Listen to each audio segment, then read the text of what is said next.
तर काल ना आमच्या चिमणीला आम्ही डोस देऊन आणलं होतं, त्यामुळे ती तिच्या डाव्या पायाची मुवमेंट ही करतच नव्हती. मग आमच्या शेजारच्या ताईने सांगितले की गरम पाणी पायावरती घाला. मग काय मी गरम पाणी करून तिच्या पायावरती घातलं तर तिने थोडी थोडी मुवमेंट करायला चालू केली. प्रत्येक आई जेव्हा बाळाला डोस द्यायला जाते तेव्हा त्या प्रत्येक आईला वाईट हे वाटतंच. मला सांगा, आपण एक इंजेक्शन घेतलं की 10 वेळा त्या जागेवरती चोळत बसतो. मग ते तर छोटं लेकरू आहे, त्याला ना काही बोलता येत, ते फक्त रडूनच आपल्या झालेल्या वेदना सांगत असतात.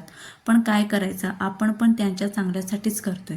त्यांना पुढे जाऊन कोणता रोग इन्फेक्शन होऊ नये म्हणून करावं लागतं. पण हे सगळे रोग आपणच निसर्गाची ढवळाढवळ करत चाललोय. त्याचा त्रास दुसऱ्या कोणाला नाही तर आपल्याच पुढच्या पिढीला होणार आहे.